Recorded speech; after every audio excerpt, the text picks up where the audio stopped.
Hey there, everybody, and let me be the first. Okay, probably not the first, who am I kidding? But maybe in the top half of the list of people to wish you a Merry Christmas and Happy Holiday Season from Not Your Mother's Goose. I'm Topher Goggin, and coming up today, we've got a slam-packed final episode of 2022. Of course, we'll kick off the Christmas season with the Grinch, but we'll also check the news, learn some manners with Maui, consult our medical staff on what to do if you swallow a fly, and work on our moves by inventorying some historical dance crazes. Because why not? That is not all, though. Today is the kickoff of our long-awaited Tournament of Disney Dining. Your 32 favorite Disney restaurants are ready to battle, and it's time for you to help us pick the number one Disney dining destination. Stay tuned, I'll tell you all about the field and how to vote a little bit later in the show. For now, though, somebody find Thurl Ravenscroft and a 39.5-foot pole. We're headed to Whoville to check in on the Grinch.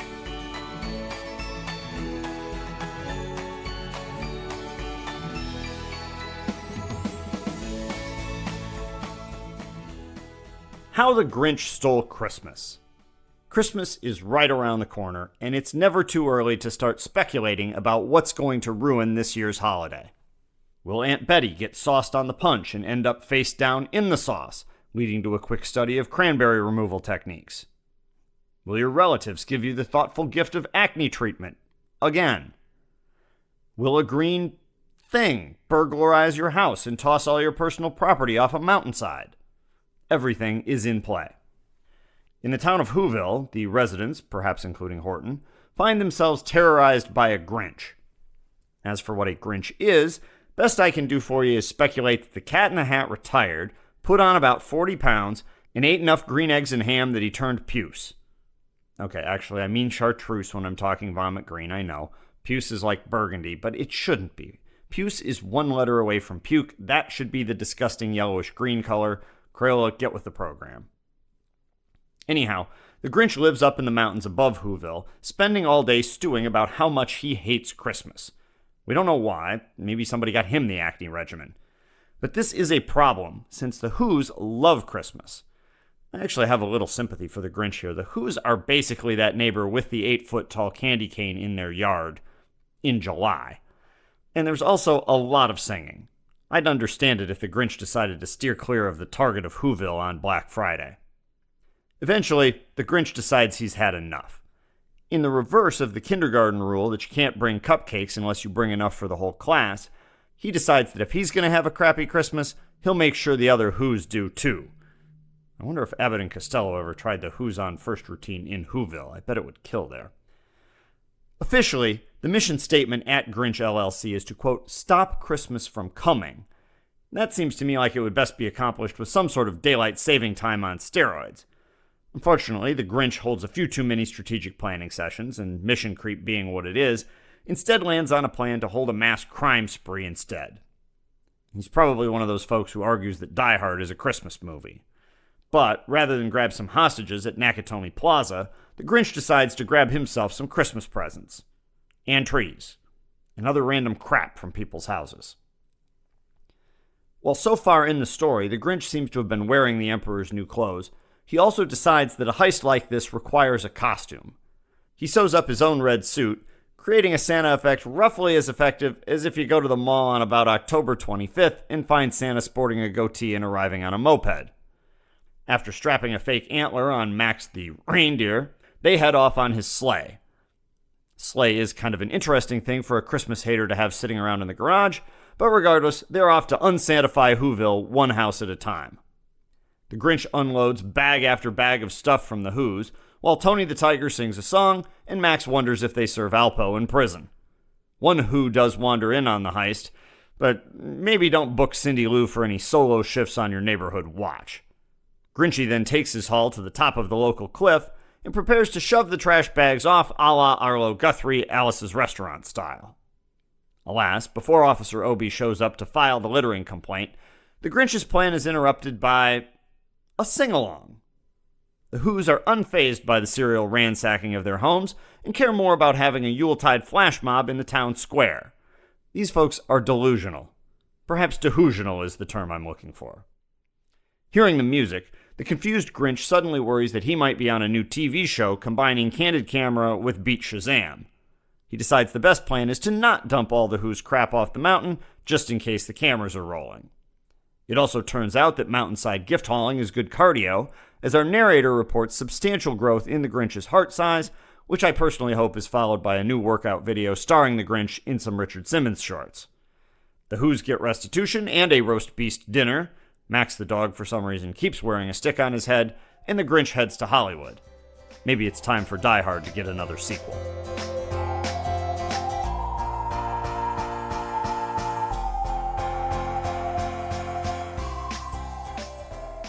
We get to make one last check of the news before the end of the year, starting with a reminder to watch out for romance scams around the holidays. Let's see what we've got. Dumbo gets catfished by animatronic Jungle Cruise elephant. Make-A-Wish Foundation hits new records after adding Genie to staff. And it was just on the last show that we took a good look at Super Mario Bros., and now they're in the holiday headlines. Mushroom Christmas postponed as Santa gets stuck in Mario's chimney. Luigi won't be unwrapping any new overalls for Christmas just yet, as the Mushroom Kingdom's celebration is indefinitely on hold until Santa can get unstuck from Mario's chimney.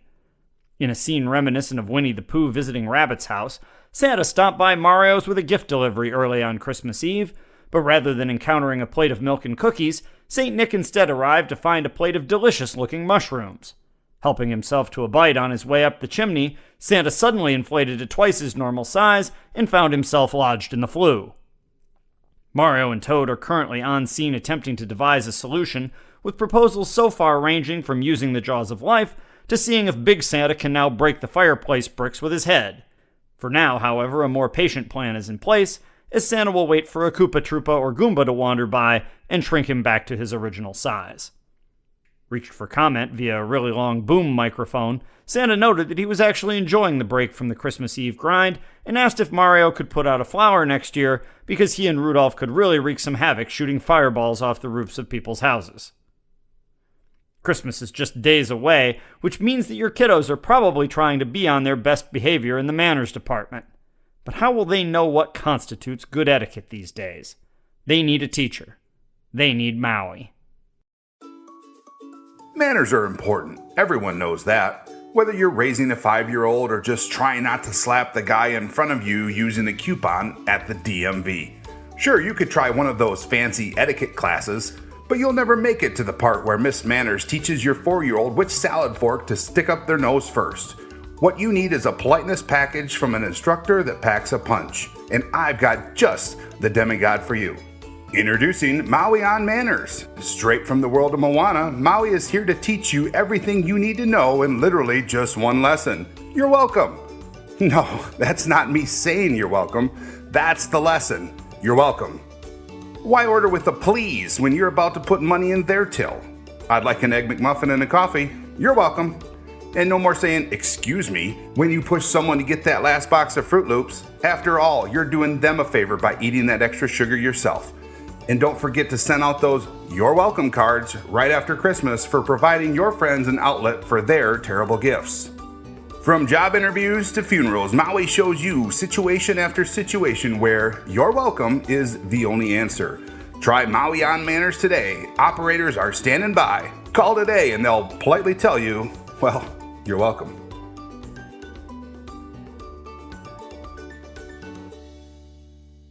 Back here on Not Your Mother's Goose, that was the voice of Adam Vibber, the brains behind our new tournament of Disney dining that's coming up in just a few minutes.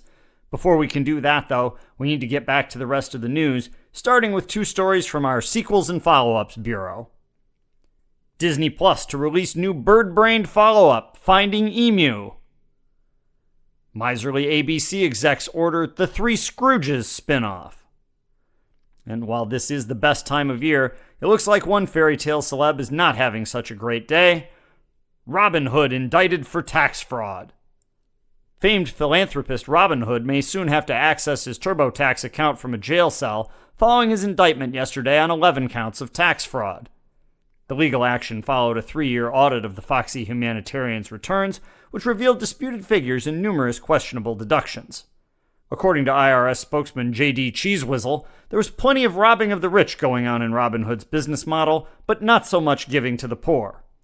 Cheesewizzle commented, Mr. Hood appears to have set up a series of sham charities to funnel funds directly to his friends. We're primarily focused on donations sent through his opaque Make Merrier Men Foundation, which has never been approved for 501c3 status. We're also concerned about a number of fundraising trips Maid Marian has taken to the French Riviera, and we're pretty sure Robin paid for Friar Tuck to get hair implants. Hood was booked and released by the Sheriff of Nottingham yesterday morning, departing immediately for a meeting with Atlanta-based attorney Ben Matlock. Sensing the PR machine already shifting into gear, observers noted that Little John picked Robin up in a borrowed 2003 Ford Taurus rather than his normal red Maserati Spider.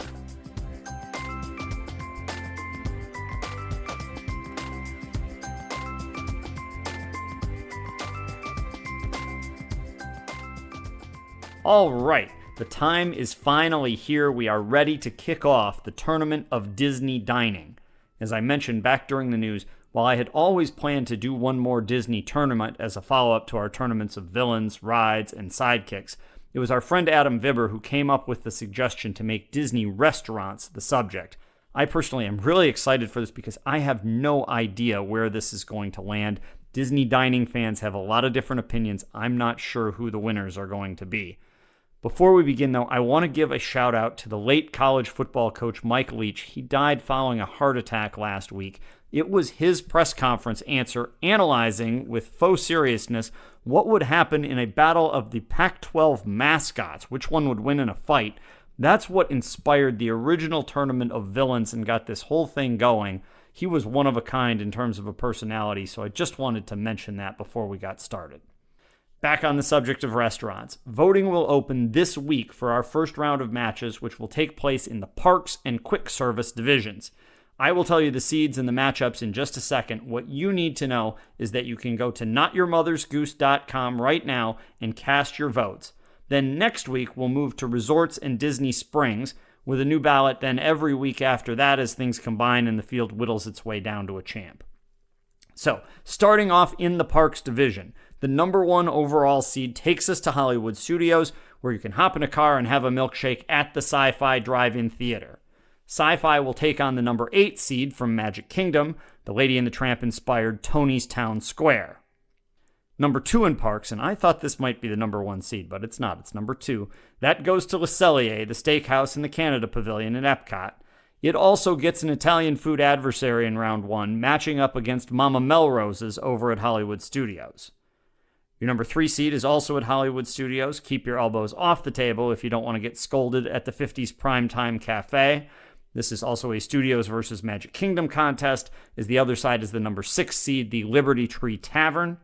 Finally, it's slightly more exotic fare in the 4-5 game, as we get Animal Kingdom's Yak and Yeti taking on the Jungle Navigation Company Limited Skipper Canteen over at Magic Kingdom.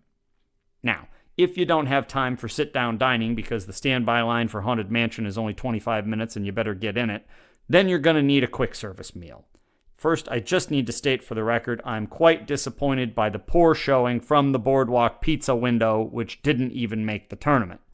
Instead, your top spot went to Woody's Lunchbox at Hollywood Studios. I do love their grilled cheese, and it's going to take on Dole Whip Central Aloha Isle over at Magic Kingdom in Adventureland. Also, if anybody happens to be near Aloha Isle, go ahead and pick up the Dole Whip I accidentally mobile ordered there last year, thinking I was getting it at the place at the Polynesian. Whoops. Moving along. Number 2 in quick service is another favorite of mine. That is Pecos Bill's Tall Tale Inn and Cafe at the Magic Kingdom. Tough opening game, though, as Pecos Bill is going to have to deal with Sam Eagle. The Regal Eagle Smokehouse at Epcot is the number 7 seed, so that's a tough one there. The 3-6 game is a Magic Kingdom special, as Sunny Eclipse tries to lead Cosmic Ray's Starlight Cafe to victory over number 6 Casey's Corner. And then it's all Animal Kingdom in our last match, with the number 4 Satuli Canteen taking on the number 5 Flame Tree Barbecue. Tough call in that one. That's going to be the full ballot for this week. Then the other half of the field joins the action next week. In the Disney Springs zone, we'll have the top-seeded Boathouse against number 8 Raglan Road. Number 2 Chef Art Smith's Homecoming takes on the Earl of Sandwich at number 7. The number 3 Polite Pig meets number 6 Haleo. And finally, we'll have number 4 Splitsville against number 5 Morimoto Asia. Finally, we've got the resorts region, where a huge fan push made Ohana at the Polynesian the number 1 seed. It takes on number 8 Chef Mickey's from the Contemporary. Then another Contemporary restaurant falls in at number 2 with the Majestic California Grill, which will play against the ketchup of the Whispering Canyon Cafe over at Wilderness Lodge at number 7. The number 3 resort seed is another Contemporary entry, Steakhouse 71, which competes against the fine dining of Topolino's Terrace atop the Riviera. And finally, and I think underseeded at number 4, we've got Beaches and Cream at the Beach Club, squaring off with number 5, Boma Flavors of Africa at Animal Kingdom Lodge. That's it, the field of 32 in the Tournament of Disney Dining. Voting is open in the parks and quick service first rounds, so make your voice known. Also, be sure to leave your email address at the bottom of the ballot, then we can notify you of round-by-round results and give you links to vote in the next round. It's the Tournament of Disney Dining here on Not Your Mother's Goose. Chow down and get those votes in.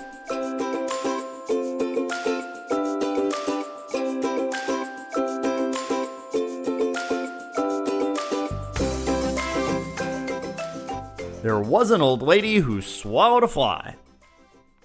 A lot of my friends and family members are doctors. Good ones. Surely that makes my parents proud when they hear me out here telling finely crafted Rumpelstiltskin jokes. Really making something of myself. But I really need to check in with these doctor people about their recommendations if you swallow a fly, because I'm thinking that the medical research may have diverged over the years since this song was recorded. And since there is nothing like taking a tongue-in-cheek piece of writing and analyzing it literally, we better have a serious talk about this. Back in the day, if you were riding along on your bike, mouth hanging open like Lance Armstrong, and in goes a mosquito, apparently what you wanted to do was keep riding until you plow through a spider web too. The plan, I guess, was to have the spider then rebuild that web in your esophagus, catch the fly, and solve your problem. I do not see any flaws in this plan whatsoever. Alas, if you know the old lady from the song, you're aware that we haven't reached the end of the story. Just like Alias probably should have ended after season 2, our gutsy granny soldiers on to round 3, where she swallows a bird to catch the spider.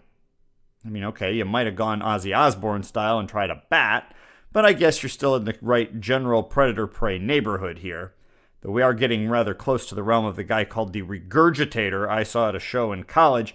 He would swallow pool balls and light bulbs and then cough them back up. He could have really helped out here, because it seems like a cat would be right in his wheelhouse. And Imagine That She Swallowed a Cat is your next verse. Bring him in, you fix your problems. We're still not done, though, since a loose cat in your intestines apparently calls for swallowing a dog. Then the lady swallows a goat to catch the dog. Seems to me the goat would be more useful if she had previously swallowed a tin can, or if she was one of those people that gets on the last 5 minutes of the evening news on a Thursday because they spent 10 years eating a Cessna plane. Actually, that guy's real. I looked him up. Apparently, he did it in 2 years. And after rereading his story, this whole lady swallowing a goat and a cow thing, that really doesn't seem like too big of a deal. Regardless, unlike Captain Digestaplane, things don't end well for our elderly friend.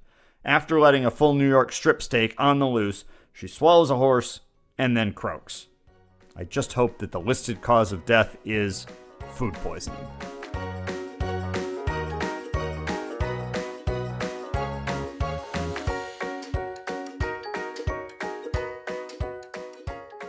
Dance crazes. Since we're on a Christmas theme, a while back I was working with the Wilson Pickett song Land of 10,000 Dances, trying to create a Christmas version for Rapunzel's Jukebox. That remains a work in progress, but while I was doing it, I realized that I don't have any idea what half of the dance crazes mentioned in that song are. We're not going to focus on any of these recent things. We're not doing the Cupid Shuffle, the Macarena, we're not going to do the Dougie, or anything else done after about 1980. What I want to find out about is the old dances, and we're going to learn them together right now. I'm just going to work through this. We'll see what we get. I think we can probably skip over the twist since most of us do know that one, but I want to tell you that Wikipedia offers a full paragraph describing how to maneuver your hips back and forth and notes that, quote, occasionally one leg is lifted off the floor for styling. Okay then. I will give Chubby Checker some credit here though. This guy managed to turn the twist into so many rehashed songs that did make the folks at the Fast and the Furious proud. I count 4 different twist tunes from 1961 to 1963 alone, and that doesn't even include the twist Tokyo Drift. But let's move on and try some others. For instance, when I'm teaching my junior golfers and they can't get their footwork right, I often ask if they're doing the Watusi, despite not having any idea what the Watusi is, so let's look that up. Okay, relying on Wikipedia's description, this thing sounds about as rigid as the Oompa Loompa dance from Willy Wonka. But if you go over to YouTube, you get multiple different stories.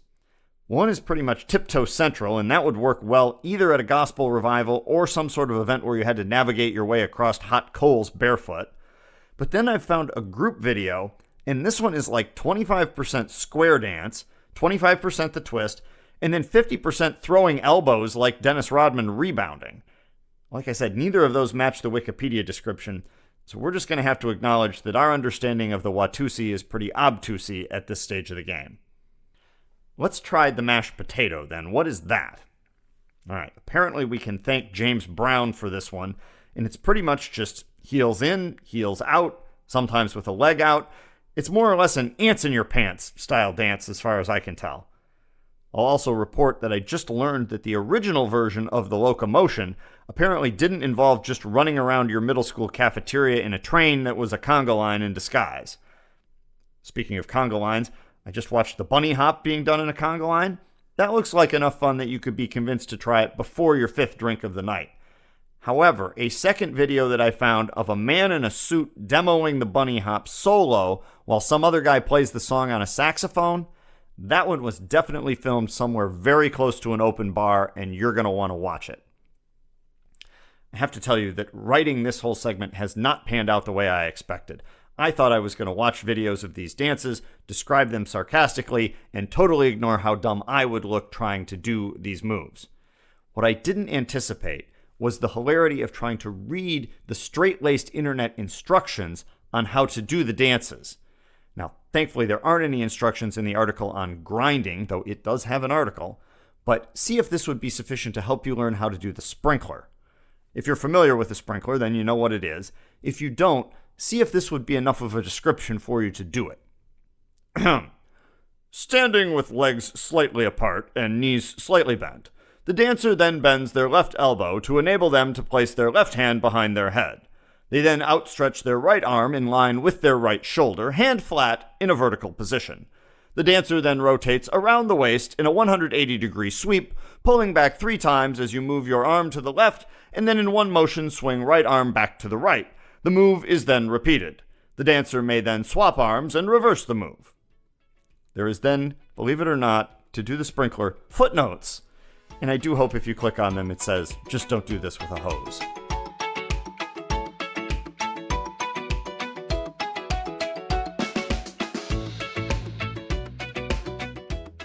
Now that you're all danced out, and I hope not calling your friendly neighborhood physical therapist, it's time to put a bow on this episode of Not Your Mother's Goose and send you to the polls. I seriously debated writing a 2022 Not Your Mother's Goose holiday gift guide, where Jack would be recommending hedge clippers for beanstalks and Pinocchio offering big and tall giant handkerchiefs for oversized noses. I think I could actually use one of those, but that's going to wait for another day. I did, though, find this letter to Santa I thought I should read to you. Dear Santa, I just wanted to remind you that I have been very good this year, but I definitely do not need an ice cube maker, air conditioner, snow cone machine, icicle lights for the castle, or another snow globe. It's not funny anymore. If you're really hung up on that theme, I'd settle for hockey skates. Sincerely, Elsa. Good luck with that, my friend. As we bring things to a close, let me remind you to go to notyourmothersgoose.com so you can vote in the Tournament of Disney Dining, and then keep checking back every week for more. It's Parks and Quick Service this week, then Resorts in Disney Springs next week, then everyone in action in the Scrumptious 16 the week after that. I'll be back January 10th to announce the Edible 8, or maybe the 8U8. I don't know, we'll come up with something. And then it'll take 3 more weeks to get us down to a champion. Thank you for voting. Thanks once again to Adam Vibber, both for the idea for the tournament and for lending his voice to Maui on Manners. Have a wonderful Christmas and holiday season. I'm Topher Goggin and the Goose is Loose. We'll see you in 2023 on Not Your Mother's Goose.